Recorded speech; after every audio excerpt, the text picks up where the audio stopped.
రాష్ట్రంలో వైఎస్ఆర్ కాంగ్రెస్ పార్టీ అధికారం ఉండేటప్పుడు జగన్మోహన్ రెడ్డి గారు ముఖ్యమంత్రిగా ఉండేటప్పుడు విద్యని వైద్యాన్ని ప్రజలకి అందుబాటులో తేవాలన్న ఆలోచనతో కింద స్థాయి ప్రజానికానికి కూడా విద్యా వైద్యం అందుబాటులో ఉండాలన్న ఆలోచన చేయటం, అందులో భాగంగా నాడు నేడు అనే కార్యక్రమాన్ని రూపొందించి ప్రైవేట్ స్కూల్స్కి కార్పొరేట్ స్కూల్స్కి ధీటుగా ప్రభుత్వ పాఠశాలను కూడా తీర్చిదిద్ది పిల్లలు చదువు పట్ల శ్రద్ధ వహించే విధంగా ఆ వాతావరణాన్ని తయారు చేసిన విధానం ఈ రాష్ట్రంలో ఏ ముఖ్యమంత్రి చేయలేదని.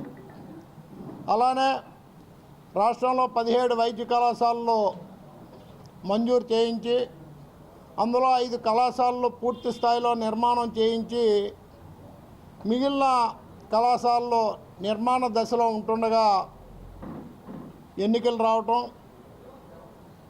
ప్రభుత్వం ఓడిపోవడం జరిగింది. ఏ ప్రభుత్వం అధికారంలో ఉన్నా, ఏ వ్యక్తులు ముఖ్యమంత్రులుగా ఉన్నా ప్రజలకు అవసరమైనవి, ప్రజలకు మేలు జరిగేవి రాజకీయాలను పక్కన పెట్టి అమలు చేయవలసిన పరిస్థితిలో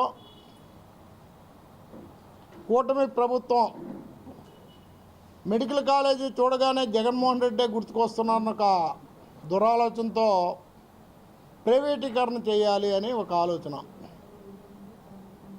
ప్రైవేటీకరణ చేస్తే తప్పే ఉందని అడుగుతున్నారు ముఖ్యమంత్రి గారు.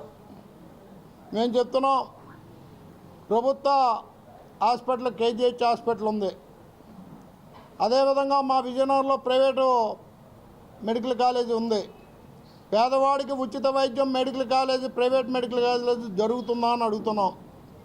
వాళ్ళు వ్యాపారం నిమిత్తం డబ్బు పెట్టి తిరిగి ఆ కాలేజీల హాస్పిటల్ ద్వారాగా డబ్బు ఏ విధంగా సంపాదించుకోవాలో ఆలోచిస్తారు తప్ప పేదవాడికి ఉచిత వైద్యం అందుబాటులో రాదని మేము గంటపదంగా చెప్పగలుగుతున్నాం.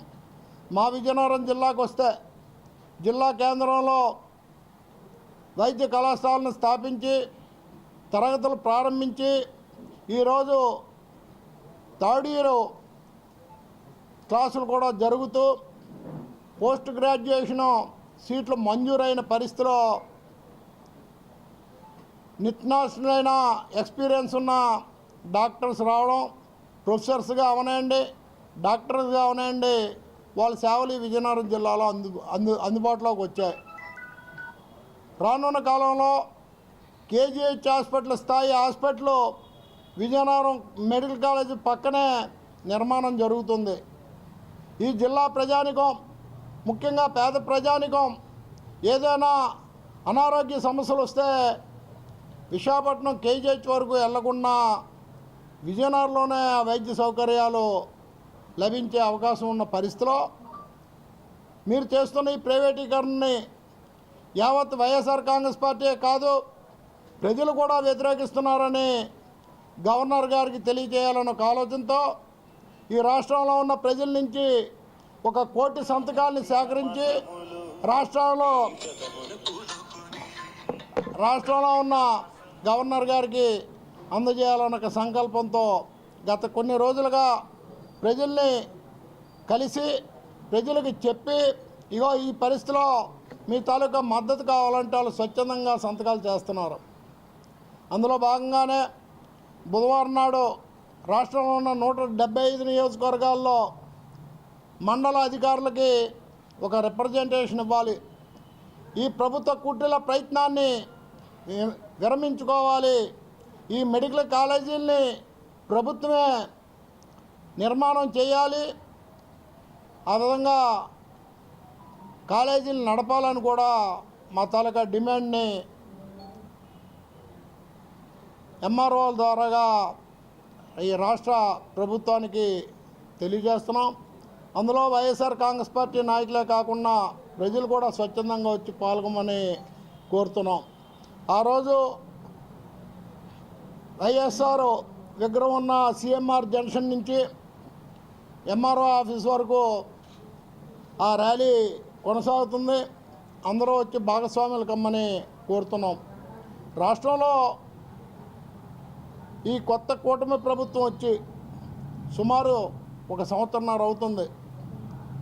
వారి పరిపాలనని ప్రజలకు చూపించి మెప్పించవలసిన పరిస్థితిలో ఆ పరిపాలన చేతకాక ఇప్పటికి కూడా గత ప్రభుత్వం మీదే నిందలు మోపుతూ గత ప్రభుత్వం అరాచకాలు సృష్టించేసింది, గత ప్రభుత్వం ఈ రాష్ట్రాన్ని అధోగతి పాలు చేసింది అని చెప్తుంటే సంవత్సరంన్నర బట్టి మీరేం చేస్తున్నారో, గుర్రాలు కాస్తున్నారా గాడిదలు కాస్తున్నారా అని అడుగుతున్నాం.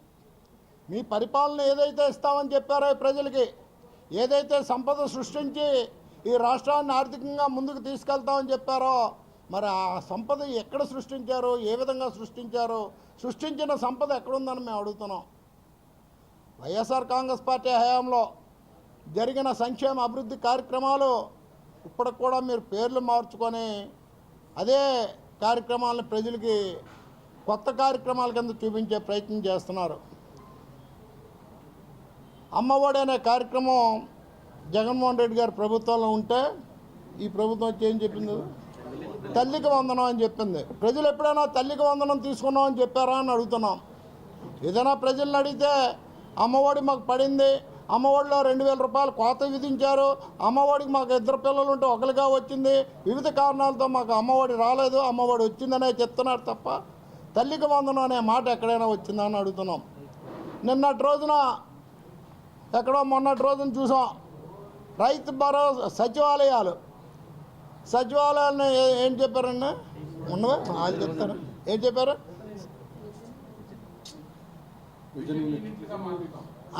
అంటే ప్రెస్ వాళ్ళు మీకే తెలియదని చెప్తున్నాను నేను. ప్రెస్ వాళ్ళు అదే ఇప్పుడు కాదు, ఇంకొక 3.5 సంవత్సరాలు ఈ ప్రభుత్వం అధికారంలో ఉంటుంది. ఈ 3.5 సంవత్సరాల కాలంలో ఒక గ్రామీణ ప్రాంతంలో ఉన్న ప్రజలు ఏ ఒక్కరి చేతైనా మీ కొత్త పేరు పలికించగలరా అని అడుగుతున్నాం. ఎప్పటికైనా సరే అది గ్రామ సచివాలయం కిందనే ప్రజలు భావిస్తారు, గ్రామ సచివాలయంగానే ప్రజలు చెప్తారు తప్ప మీరు కొత్తగా చెప్పిన ఆ పేరు ఈ రాష్ట్రంలో ప్రజలు చెప్పరు, చెప్పలేరని కూడా చెప్తున్నాం. ఎంతోమంది ముఖ్యమంత్రులుగా ఈ రాష్ట్రాన్ని పరిపాలించారు. ఎన్టీ రామారావు గారు, స్వర్గీయ ఎన్టీ రామారావు గారు పరిపాలించారు. ఆయన పరిపాలన మాట గుర్తు తెచ్చుకుంటే 2 రూపాయల కిలో బియ్యం ఇచ్చారని పేద ప్రజలు ఈ రోజుకి చెప్తారు. అలానే చీరా దోవతి ఇచ్చారని చెప్తారు. మరి స్వర్గీయ రాజశేఖర రెడ్డి గారి పరిపాలన ఉచిత కరెంట్ ఇచ్చారని రైతులు ఈరోజు కూడా గర్వంగా చెప్తున్నారు. ఎంతోమంది పేదలకి అనారోగ్యాలు పాలై ప్రాణాల మీదకి వచ్చిన వాళ్ళకి ఉచిత ఆపరేషన్ ఆరోగ్యశ్రీ ద్వారాగా జరిపించి ప్రాణాలు నిలబెట్టిన ఎంతోమంది ఈరోజు ఆరోగ్యశ్రీ కోసం చెప్తున్నారు. ఈరోజు జగన్మోహన్ రెడ్డి గారి గురించి చెప్తే ఇప్పుడే నేను చెప్పిన నాడు నేడే కాక నవరత్నాల కోసం గొప్పగా చెప్పుకునే పరిస్థితి. మరి ఇన్ని సంవత్సరాలు ముఖ్యమంత్రిగా పరిపాలన చేసిన మీరు ఒక్క కార్యక్రమాన్ని ప్రజల హృదయాల్లోకి తీసుకెళ్ళగలిగారా చంద్రబాబు నాయుడు గారు అని అడుగుతున్నాం.